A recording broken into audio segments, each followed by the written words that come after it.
welcome you to today's stamp dedication. My name is Susan McGowan. I'm the Director of Stamp Services for the United States Postal Service. And today's stamp is the Hudson River School. It's the first day of issue. We have a very special event planned today. It's the first of its kind. I'll explain a little bit about that in a few minutes. But first, we will begin our program with the presentation of colors by the Hartford Retired Postal Color Guard.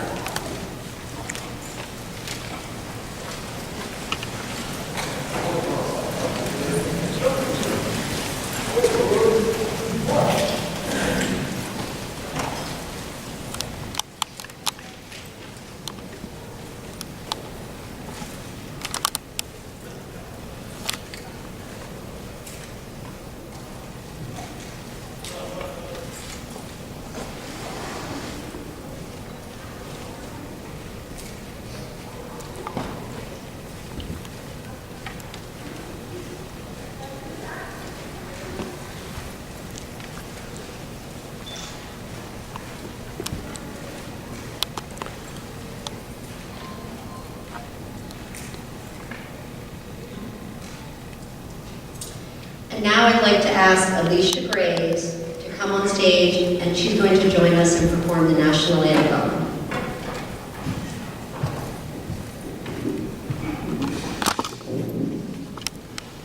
Oh, say, can you see by the dawn's early light what so proudly we hailed at the twilight's last gleaming, whose broad stripes and bright stars through the perilous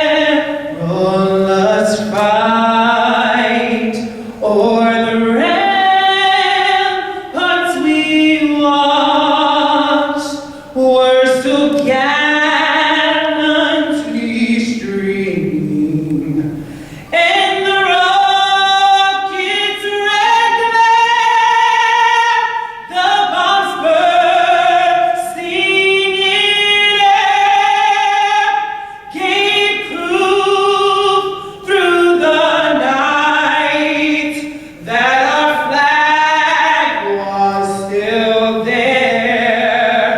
Oh, say does that star-spangled banner yet wave o'er the land of the free and the home of the brave.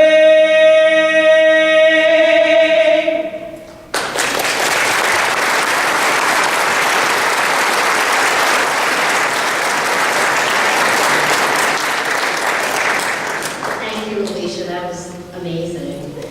Please retire the colors. Color guard, blue, race. Forward, march. So as I mentioned earlier, today's event will be a very unique and memorable one. That's because it's not often that we get to celebrate two postal traditions at the same time. But this morning, that's exactly what's going to happen. For the first time during the stamp ceremony, we're also going to have a new postmaster. Leanne Theriault will take the oath of office as Hartford's newest postmaster. And here to do the honor of administering the oath of office is Connecticut District Manager David Mastrioni. David, please join us.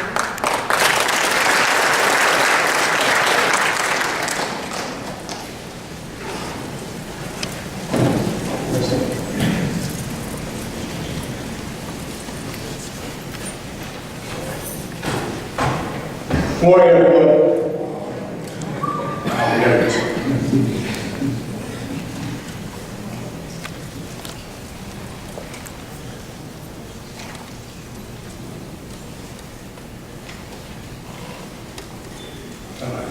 Arts. I think it's a little bit too loud. A little bit too loud for you guys down there? I'm good? Okay. Sounds on to me. Okay. All right. First of all, what about Alicia Graves? That's something that's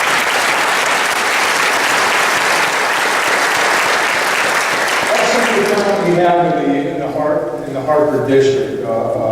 Alicia's mom is one of the secretaries in the post office down there. I've had the pleasure to work with her, so you know, it always amazes me what we have out there when we ask. Thank you, Susan. You know, this is a special event, and I'm delighted to be part of this. We got three things that are going to happen here today. First of all, you got a great stamp show going on. You also have a first stamp issuance for the Mid-Hudson School. And then last but not least, something that's very important to me is the oath of office to the Hartford Postmaster, Leanne Terriel. Like this will be my first installation. I was a plant manager on the other side, so I never had these opportunities. So this is going to be my first too, so hopefully this is good. And if not, keep your comments to yourselves out there.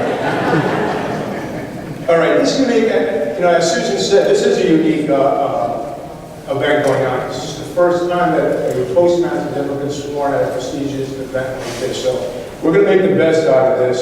You know, the oath that Leanne is going to take is an oath that congressional people as well as federal employees take. The wording from the federal employee oath is the same as for all federal employees, both senators, congressional representatives.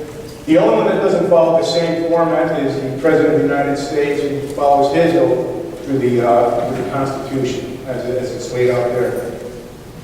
Leanne took this oath once before, and probably a lot of people don't know this, but she took this oath once before in 1990 when she entered the Navy, which a lot of people don't know. So yes, she was a Navy person. I was a Marine Corps, but we'll let that go. And then she took this oath again back in 1994 when she got into the post office, and then later again, her first employment as a postmaster in Smyrna, Georgia. I said that correctly. So this is not new to her. A little bit about Leanne. In 1994, Leanne started her postal career as a part-time flexible letter carrier in Cleveland, Ohio. During the next 20 years, she learned many skills to improve both the customer service and the delivery aspect of our business. Leanne's dedication became quite evident in the steps that she took and the positions that she took through the ranks. She held a wide variety, and I'm going to try to list these and keep it short because she's had quite a few positions. She started in Boston, okay, as a supervisor of customer service, and then eventually moved down to White, Florida, White Beach, Florida. It's not the weather looking good up here. To Florida, and that's where she really began a lot of her positions in the managerial career ladder there. One was a manager of customer service. Another was became a postmaster, as I said, in Smyrna, Georgia. Then she became an MPO, manager of post office operations in the Atlantic District. And then she finally ended her career in the southern area, the southern tier, as a manager, analyst operations person in Pittsburgh, Pennsylvania, where her last stop is here now. In addition to these permanent positions that she had, she also participated in a lot of temporary assignments and what we call as officer in charge. In the Atlantic District, she was also a coordinator and facilitator of FSS. And I'm not sure if everybody knows what FSS is, but it's the flat sort of sequencing of flats or larger pieces of mail in delivery order, the same way we do our DPS for letters. With that, she was a very big beneficial to the post office because it saved a lot of money. So it was one of our initiatives a few years back. So, in addition to these, work with me for a minute, shuffle these around a bit.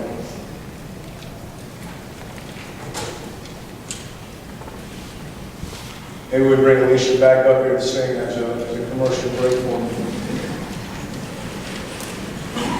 In order to, this career that Leanne has been involved has played a major role in giving her the experience and the knowledge that it's going to be an asset here in Hartford, Connecticut as a postman.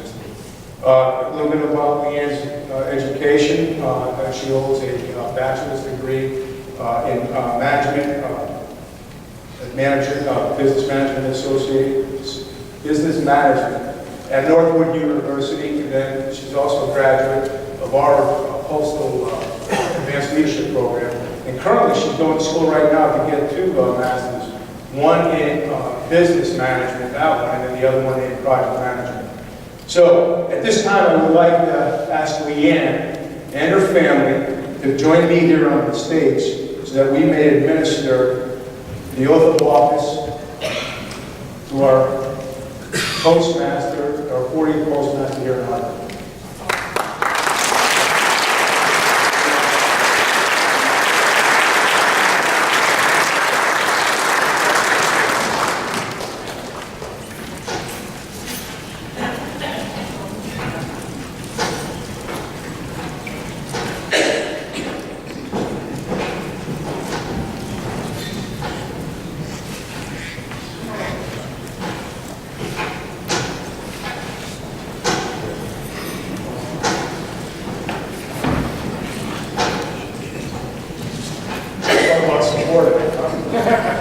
I needed you guys before.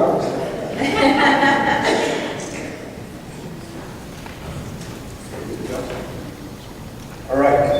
I, Leanne. I, Leanne Terrio. Do solemnly swear. Do solemnly swear. That I will support and defend. That I will support and defend. The Constitution of the United States. The Constitution of the United States. Against all enemies. Against all enemies. Foreign and domestic. Foreign and domestic. That I will bear. That I will bear. True faith. True faith. And allegiance. And allegiance. To the same. To the same. That I will. That I will. Take this obligation freely. Take this obligation freely. Without any. Without any. Mental reservation. Mental reservation. Or purpose of evasion. Or purpose of evasion. And that I will well. And that I will well. And faithfully discharge. And faithfully discharge. The duties of the office. The duties of the office. Of which I am about to enter. Of which I am about to enter. Congratulations.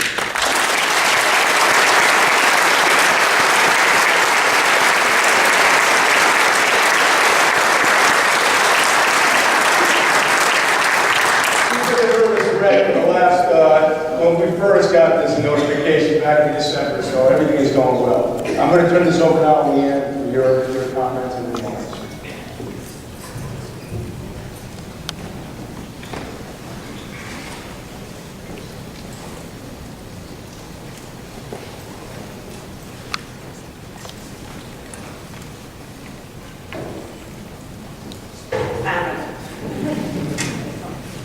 Vice President Ed Phelan, District Manager Dave Mastriani, Dr. Catherine Tobin, honored guests from the American Philatelic Society, Postal Service officials and employees from headquarters, the Northeast area, the Connecticut Valley District, the Hartford Post Office, the Postal Customer Council, fellow postmasters, my family members and friends, and StampShow attendees.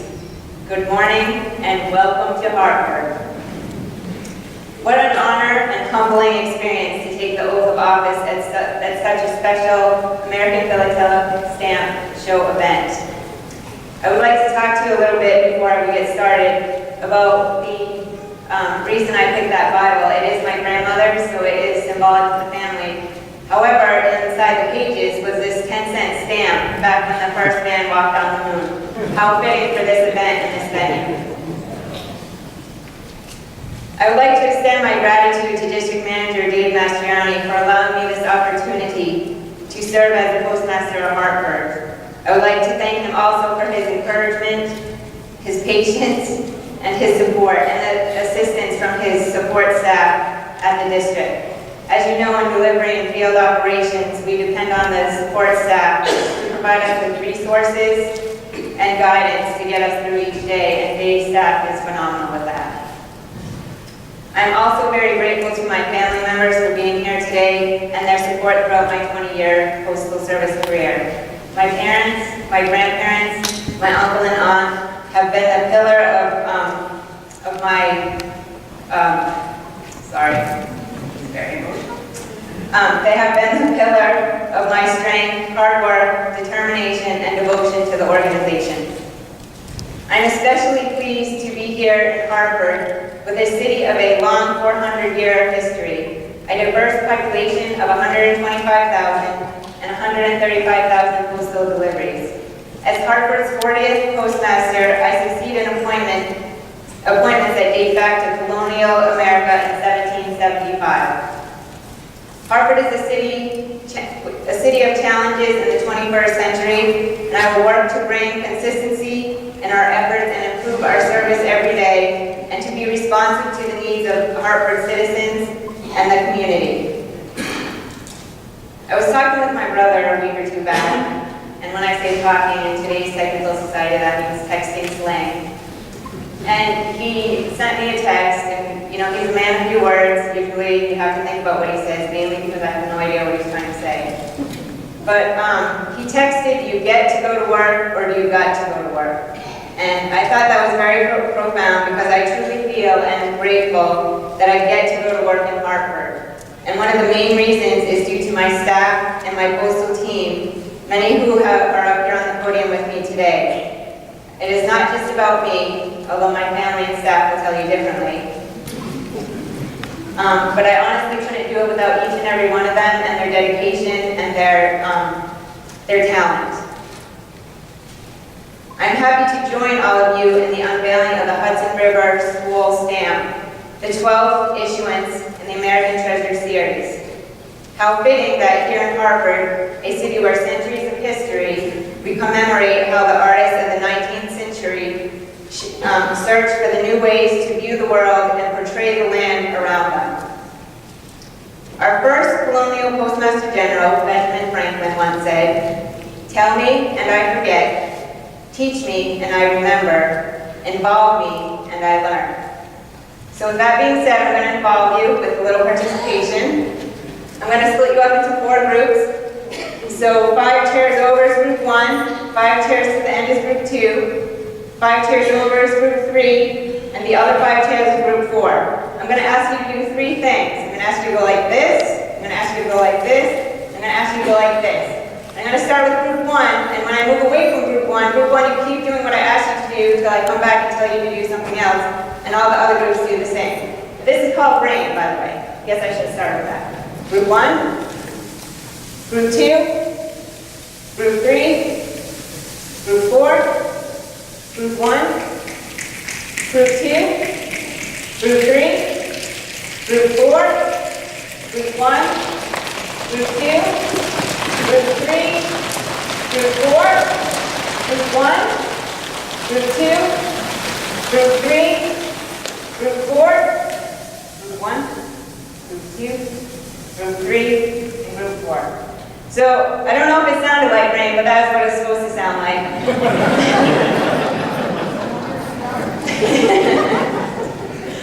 So thank you for involving me in the rating in success for the American Philatelic Society Stamp Show in 2014. Thank you and have a wonderful show.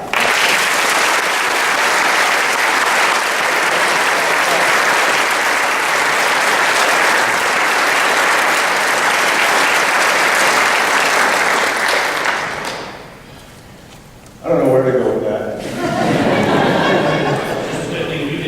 And you know what? I'm just thinking about that. I was wondering why I put low in here right now. Okay. And the other thing too, the 10-cent stamp.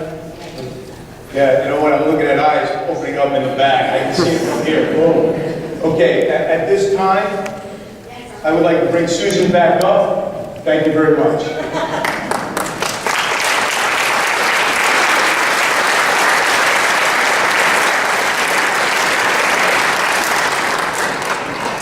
Yes, I got my cue over here. Here's my voice here in the back. Do you want to come back up? Yeah, come on back up, please. I think all the family members want to come back up too, real quick. We got all want to come back up. Please. Too many things on different shows. Sorry. Please come back up.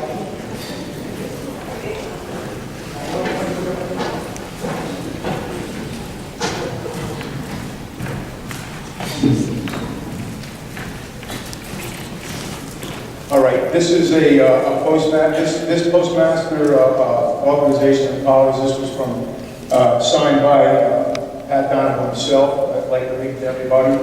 I hereby authorize on the power of the Ann P. Terrio, Postmaster, Hartford, Connecticut, to execute and fulfill the duties of the said office according to the laws of the United States and postal regulations, to have and hold this office with all entitled rights and compensation subject to the conditions prescribed by the law and postal regulations. This certifies my special trust and confidence in your intelligence, diligence, discretion, and ability to perform the duties of this office. Signed, Postmaster General Patrick Donovan.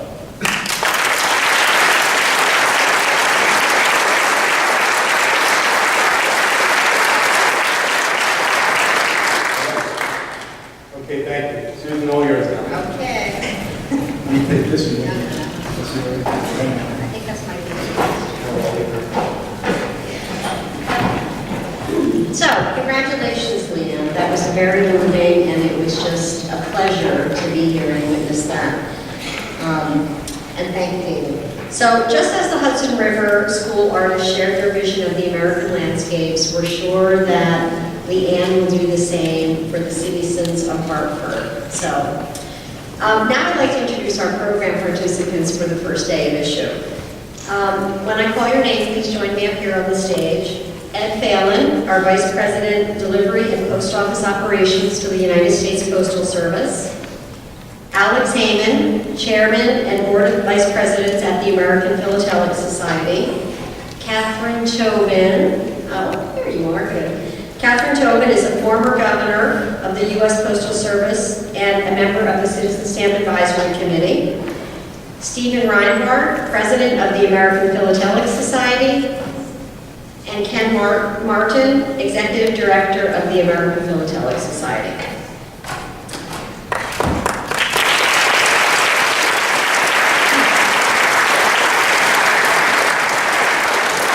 And it's my pleasure now to introduce Alex Heyman, who, as I mentioned a moment ago, is the Chairman of the Board of Vice Presidents of the American Philatelic Society.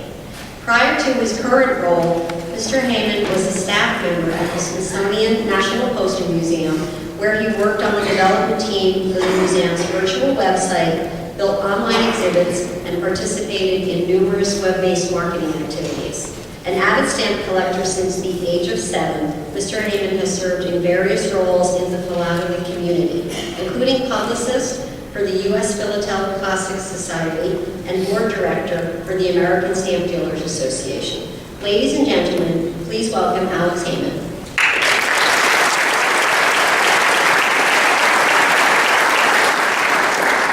Well, good morning.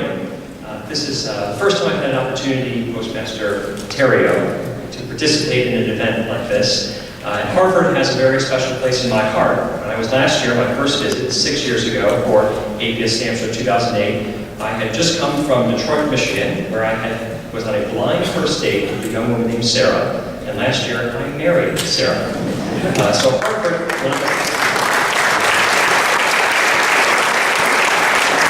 when I was here at that point, which was only a few days after that first date, though I was physically present at that stamp show, I don't know if my mind was really here. I was on the phone, texting as we were talking, as you just mentioned, and emailing with her to try to get the second date, of course.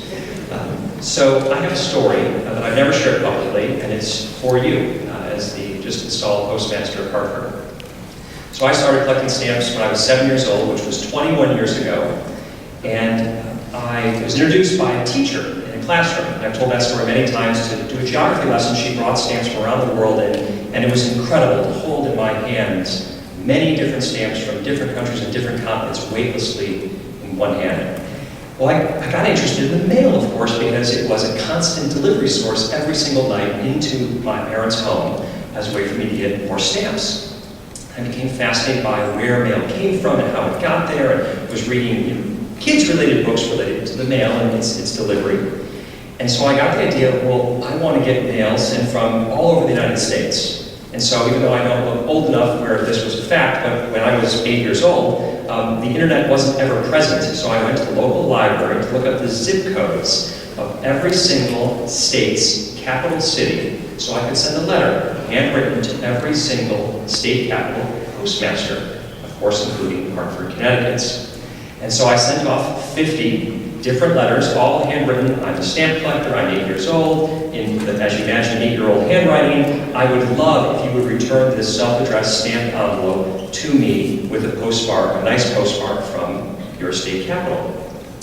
And to my wonderment, amazement, and the point of my philatelic and postal life that really captured me forever was not just getting the return stamped envelopes from all 50 state capitals, which I still have, but then the letters and the paraphernalia and the packages that came for me from all of these capital cities throughout the United States, including one from Hartford, Connecticut.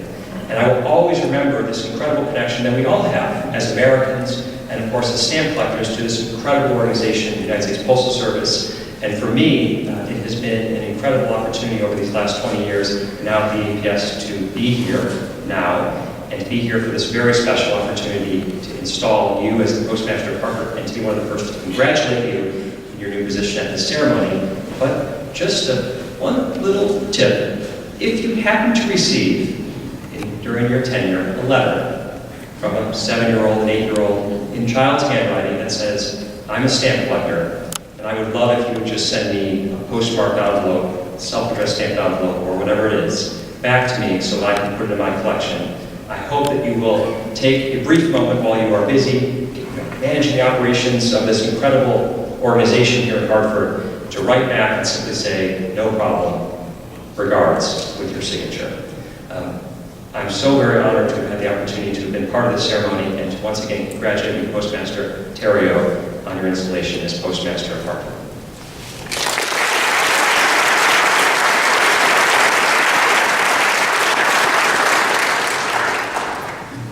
Thank you, Alex. Our next speaker is Stephen Reinhardt, who is well known amongst the philately community. He's the current president of the American Philatelic Society. He's also known for his service on the board of various organizations, including the Collectors Club of New York, the American Airmail Society, and the New York 2016 Stamp Show.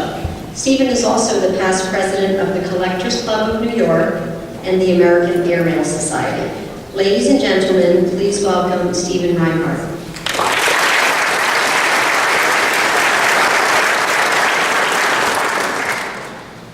Good morning. On behalf of the United States Postal Service and the American Philatelic Society, I welcome you all to the first day ceremony for the Hudson River School set of stamps being issued here today by the Postal Service, and the installation of the new Postmaster of Hartford, Connecticut, Leanne Terrio. Being a lifelong New Yorker, I am thrilled that this set of stamps shows scenes that were inspired by the gorgeous scenery of New York State and transferred by the oil processes by members of this first major U.S. School of Art, so that all could enjoy some of the magnificent scenery throughout the U.S. Just last month, my son and his family joined my wife and I in Niagara Falls as we viewed the falls as seen on one of these new stamps.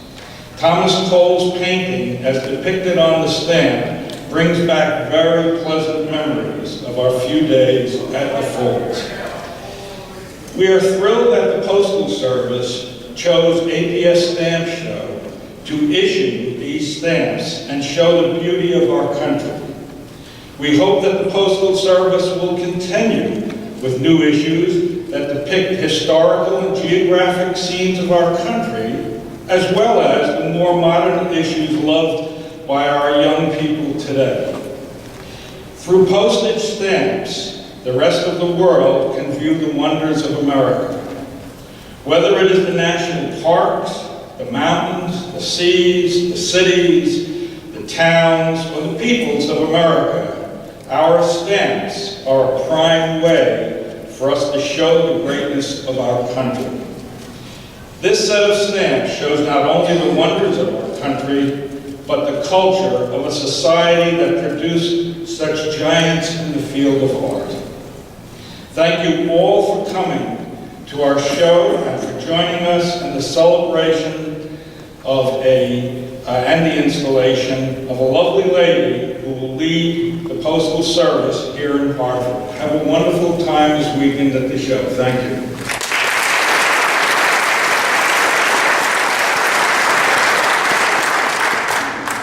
Thank you, Ed. Oh, no, I'm sorry. Thank you, Stephen. I'd like to introduce now Ed Phelan, and this is the moment that we've all been waiting for. It's my pleasure to introduce Ed. He is the Vice President of Delivery and Post Office Operations of the U.S. Postal Service. In his current role, Ed is responsible for all aspects of delivery within the Postal Service's network of 150 million households and businesses and operations at nearly 32,000 post offices around the country.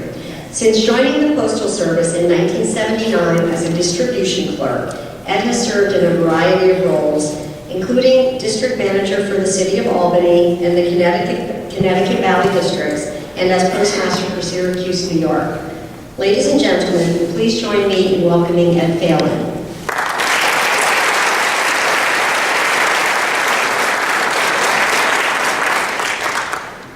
Well, good morning. Thank you, Susan. It's great to be back home. When I was selected to be the vice president that was given away this, the first day I issue here, I said, it's kind of ironic. I spent 3.5 years in Connecticut as district manager, and the show is here in Connecticut where we're going to do it.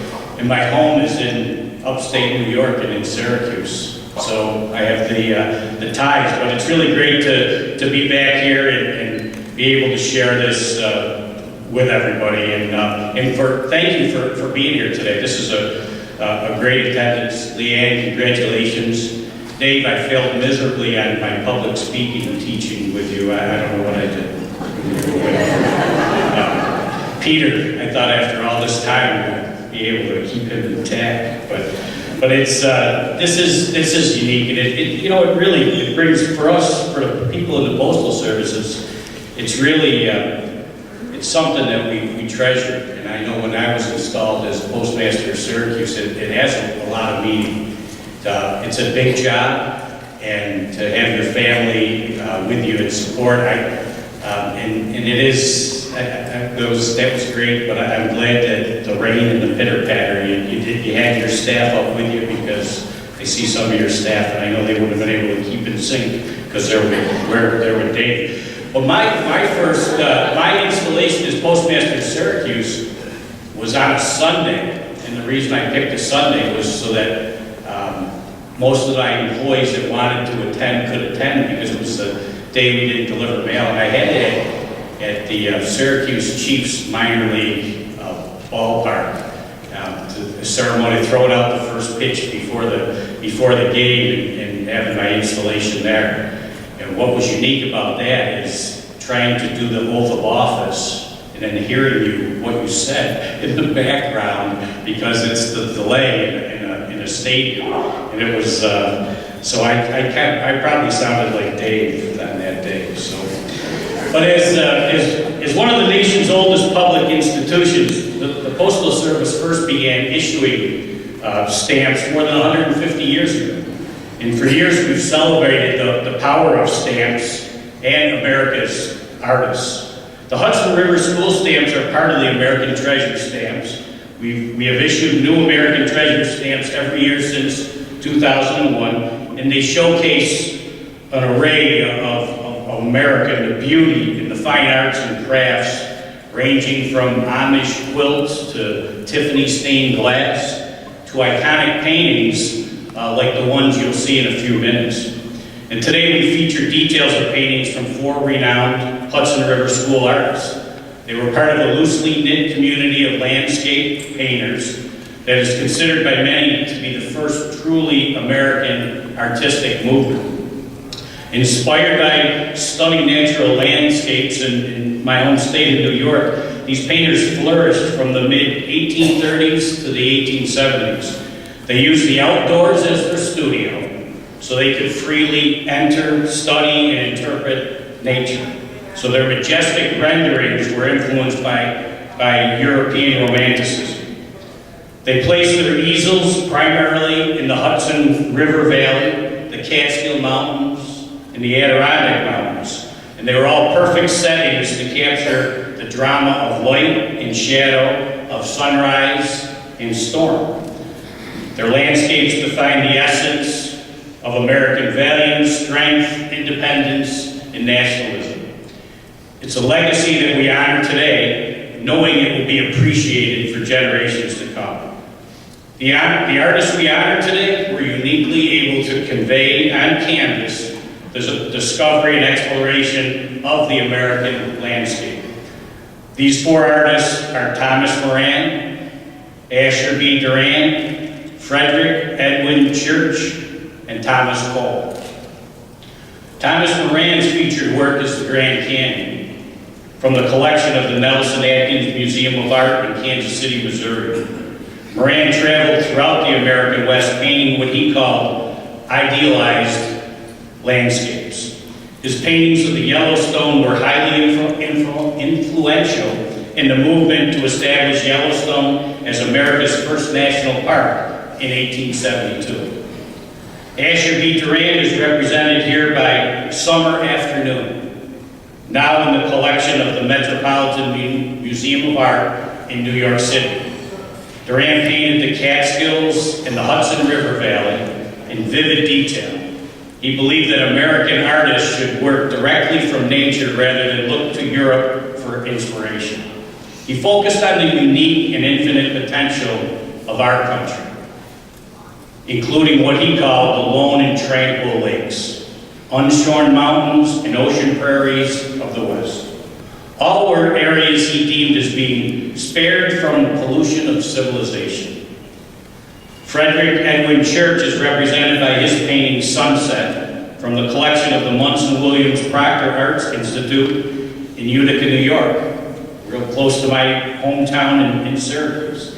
He painted massive works with incredible precision and detail. Sunset was inspired by the landscape in Maine. It displays his dramatic use of earthly forms in sunlight. Church secured a reputation as one of the greatest landscape painters of his generation, to the extent that public exhibition of one of his work would draw thousands or even tens of thousands of people. And Thomas Cole, considered the unofficial founder of the Hudson River School, was renowned for his landscapes. In this American Treasure series, he's represented by Distant View of Niagara Falls, from the Collection of Art Institute of Chicago. And John Keats could have been writing about the landscapes painted by these four men when he said, "A thing of beauty is a joy forever." These stamps are beautiful, and they are forever stamps. They will always be good to send a card or a letter, no matter what the postage rate may be. They will last into the future, much like the paintings and the artists that they honor. And now, the dedication of the Hudson River School Commemorative United States Forever Stamp. I'd like to ask our special guest to join me in this dedication.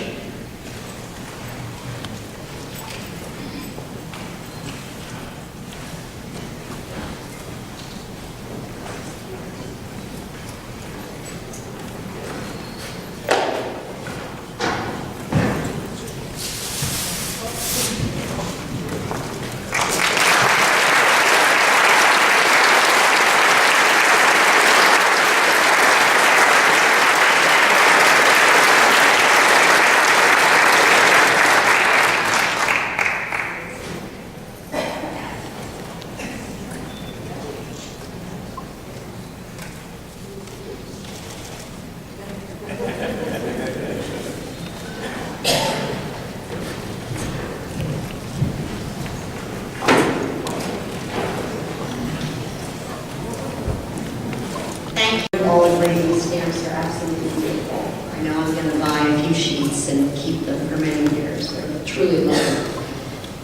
And now it's my pleasure to introduce Dr. Catherine Tobin, a member of the U.S.-China Economic and Security Review Commission, a former member of the Board of Governors of the United States Postal Service, and I like to call her my friend. She's also a member of the Citizen Stamp Advisory Board. Dr. Tobin has 15 years of experience as a business manager, market researcher, and consultant in corporate America at institutions such as Hewlett-Packard, IBM, and Catalyst. She also has worked for 15 years as a university administrator, as a university faculty member and administrator. Ladies and gentlemen, please join me in welcoming Dr. Catherine Tobin.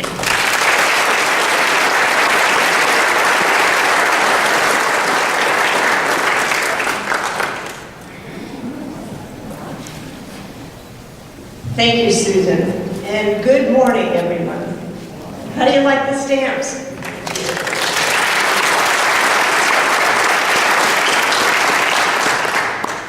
They're great. I'm delighted to be back in Hartford, but even more excited to be joining you for the 2014 American Philatelic Society Stamp Show. As a member of CSAC, I have to tell you that I signed up for this particular first day issue because I love these stamps. Not just for the beautiful imagery, but for what they represent about America. I lived for 25 years in the Empire State, much like you, and one of our other speakers. And I spent much of that time on the shores of the Hudson River. Even today, one can't escape its breathtaking vistas. As one of my college professors, Thomas Lewis, said, the Hudson River has always played a vital role in American culture. Flowing through a valley of sublime scenery, the great river uniquely connects America's past with its present and future. In the history of technology, engineering, and business enterprise, the Hudson has played a singular role matched by few places in the nation. The depth of New York's port attracted commerce and millions of immigrants in the early 19th, through the 19th, and into the 20th centuries. The river has been the setting for incredible developments in transportation. Think of it, the steamboat, the Erie Canal, and the railroad, as well as for the great engineering accomplishments of bridges and tunnels. Millions of men and women have taken advantage of the natural corridor through the Hudson Valley in order to make their way to the west.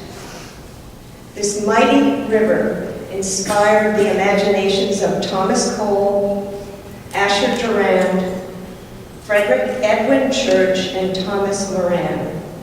Their paintings began a native tradition, as we heard, in American art popularly known as the Hudson River School.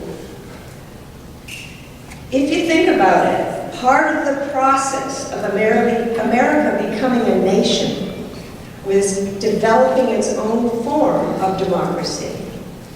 But it was also part of its becoming a nation that it formed its own national aesthetic. We hear this new American aesthetic in the poetry of Longfellow. We follow it through the novels of Melville and Twain. And we see it vividly through the paintings of these four artists. All were thinking about how we were different from what came before us.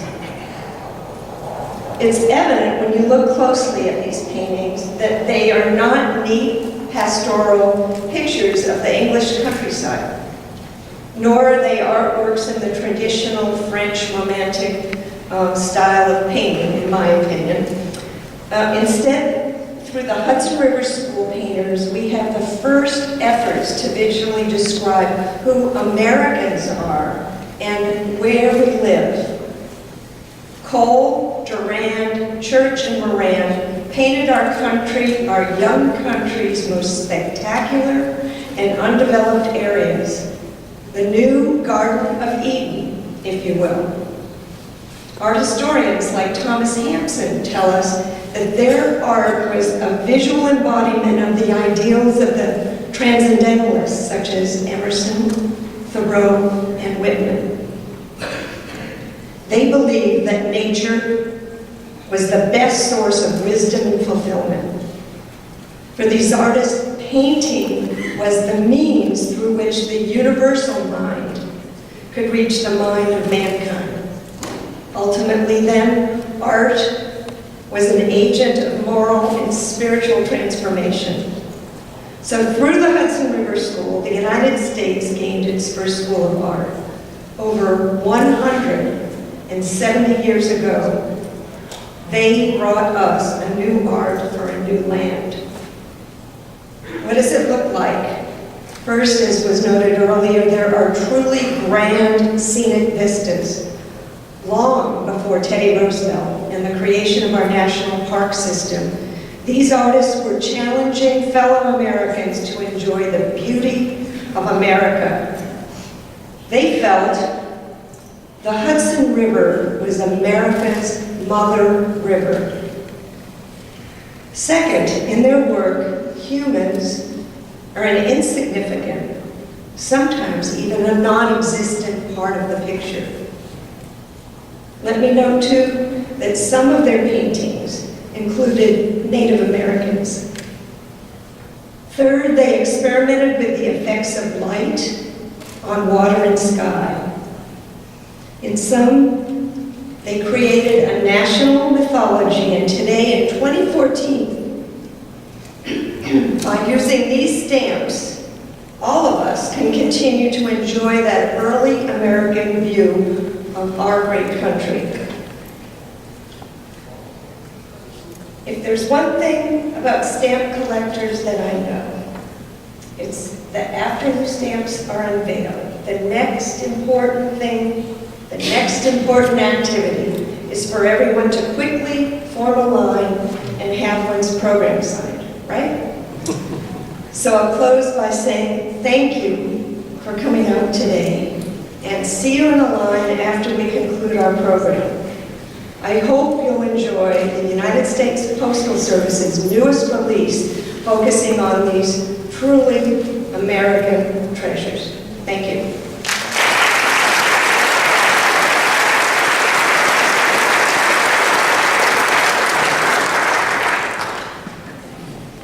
Thank you, Catherine. Our next and final speaker is Ken Martin. He's the Executive Director of the American Philatelic Society, the largest nonprofit organization for stamp collectors in the world.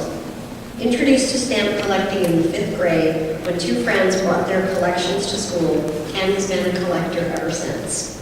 After holding several positions at the American Philatelic Society, including Director of Shows and Exhibitions and Deputy Executive Director, he was named Executive Director in 2010. Ladies and gentlemen, please welcome Ken Martin.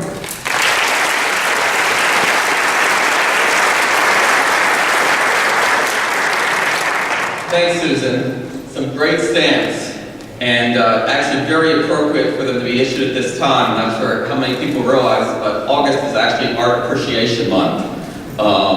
And I think one of the great benefits of stamp collecting is you can own a collection of the world's finest art for a fraction of the cost of owning the originals. In one album, you can have what's contained in many art museums around the country. It's one of the great benefits of stamp collecting. But stamps in general, not just these, which everybody may recognize as works of art, all stamps basically are works of art. With graphic designs that honor national heroes and commemorate historical events, postage stamps are compelling works of art that paint a picture of our country, as do these. In addition, we've talked about, it's a great ceremony this morning where we have an induction of a postmaster and release of these stamps.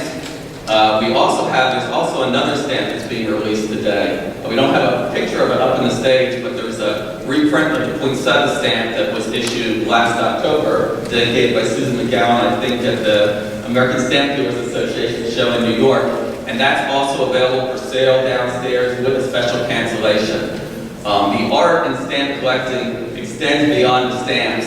Many of you are first day cover collectors or cancel collectors, and those involve art as well.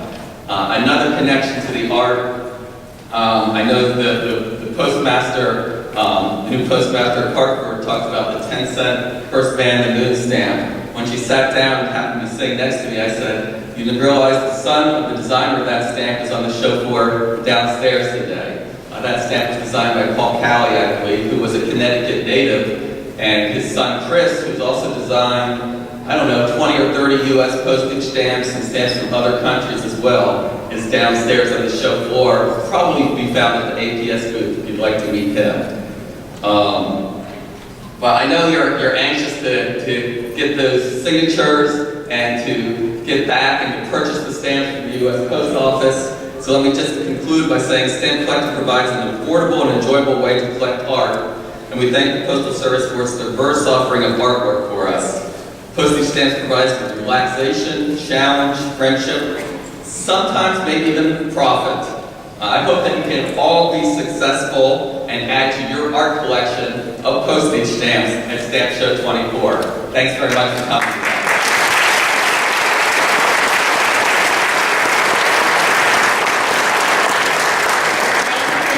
Thank you all for being part of this very special stamp dedication and swearing in. And before we conclude, I'd like to let everyone know, as Ken says, you can buy all of these beautiful new stamps and other retail products at the Postal Service's retail booth. Outside in the foyer, all of our ceremony participants, including David Mastrioni, Hartford's newest postmaster, Leanne, and will be available to sign autographs. And please tell your friends and family that we will be here for the duration of the American Philatelic Society Stamp Show, which concludes on Sunday, August 24th. The APS has planned a great show, so please stop by our booth and visit us. And thank you. Thank you very, very much. We'll see you after